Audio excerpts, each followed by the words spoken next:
스펙트럼과 관련된 문제가 어떻게 출제가 되는지 간단하게 한번 설명해 보도록 할게요. 우주의 원소 분포를 우리가 알기 위해서는 스펙트럼을 분석을 한다고 했어요. 스펙트럼이라는 것은 뭐냐면 백색광이라고 하는 강한 어떤 빛이 있다. 백열등 같은 생각하시면 되고 햇빛 같은 생각하시면 되는데 프리즘을 통과하면은 이렇게 굴절이 일어나죠. 굴절. 이런 굴절이 일어나는데 중요한 것은 이 굴절률이 작은 거는 이제 파장이 긴 파가 굴절이 적게 일어나고 파장이 짧은 파가 굴절이 많이 일어난다 생각하시면 돼요. 파장이라는 것과 에너지는 서로 반대의 관계가 있죠. 반비례 관계.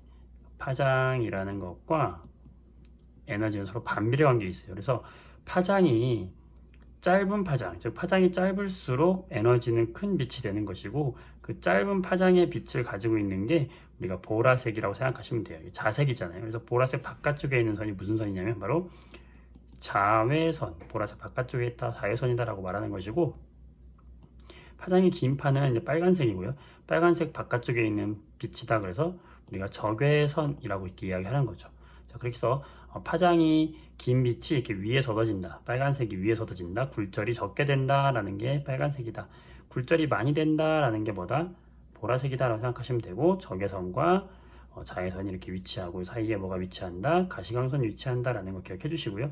그래서 스펙트럼의 종류 굉장히 중요한데 연속 스펙트럼이 있고 방출 스펙트럼이 있고 그 다음에 흡수 스펙트럼이 있죠. 자, 우리가 스펙트럼이 일어나는 이유를 좀 아시면 되는데 일단 연속 스펙트럼이라고 하는 건 고온의 어떤 태양이라든지 백열등 같은 것들이 연속적인 색의 띠가 나오는 거 연속 스펙트럼이라고 합니다. 이건 뭐 여러분들 헷갈리지 않는 것이고요. 중요한 건 방출 스펙트럼과 흡수 스펙트럼 헷갈려 하시는데 스펙트럼이라는 걸 이야기해서 우리가 전자의 이동을 이해를 하셔야 돼요. 원자가 있으면 원자 핵 주변에 전자들이 돌고 있는 궤도가 있어요. 그 궤도에서 이 전자가 에너지를 얻으면 높은 곳으로 올라가요. 우리가 공을 높은 곳으로 던져 올릴 때 에너지를 흡수해 올라간다고 생각하시면 되거든요. 그래서 얘가 높은 곳으로 올라갔다가 아래로 떨어질 때는 에너지를 방출하게 되는 거예요. 이 에너지 차이만큼이 방출하게 돼요. 그래서 이 방출 스펙트럼은 그러면 언제 이런 걸 관측할 수가 있냐면 고온의 기체를 통과할 때 이 고온의 기체가 열이 뜨겁잖아요. 뜨겁다는 건 이 원자 핵에서 뜨겁다는 것은 이 전자가 많이 열을 받아서 높은 곳에 있다는 얘기예요. 그럼 뜨거웠던 이 전자는 다시 아래로 떨어지겠지. 떨어질 때 그 에너지 차이만큼의 빛을 밖으로 방출한다. 그래서 방출 스펙트럼의 모양을 보면요. 이 무지개 띠에 여기에 색깔의 띠가 색이 선으로 나타나는 거예요.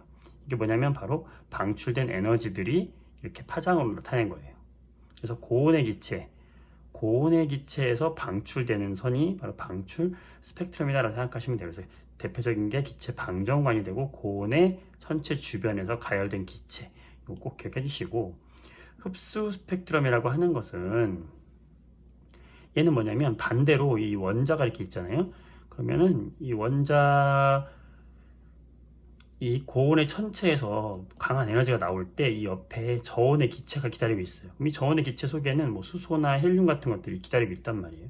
그럼 이 고온의 기체가 내뿜는 연소 스펙트럼 중에서 수소나 헬륨이 내가 먹고 싶은 에너지만큼을 집어 먹는 거예요. 먹을 때 에너지를 흡수하겠지.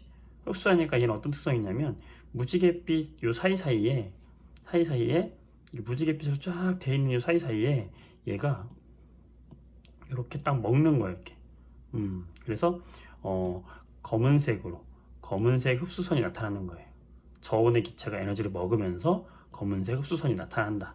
이게 바로 흡수 스펙트럼이다. 그러니까 저온의 기체를 통과할 때 저온의 기체 안에 있던 원소들이 에너지를 흡수한다. 이게 흡수 스펙트럼이다.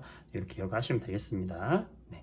그래서 이렇게 우주의 원소 분포를 이 스펙트럼을 분석을 해가지고 우리가 원소를 알아낼 수 있게 되는 것이고 이때 선의 위치나 개수 이런 것들이 종류에 따라 달라진다는 거. 그 다음에 선의 굵기를 비교하면 그 원소의 양을 알 수 있어요. 예, 우주에 분포하는 이렇게 분석을 해봤더니 수소와 헬륨의 질량비가 3대 1이다. 이게 바로 빅뱅의 굉장히 중요한 증거가 되는 거죠. 이거 플러스 우주 배경 복사까지 우리가 함께 공부했었죠. 자, 이제 이거 가지고 우리가 어떤 문제들이 출제가 되는지도 함께 살펴보도록 하겠습니다. 우선 여기까지 잘 정리해 두기 바래요. 스펙트럼이 무엇인지 간단히 설명해 봤습니다.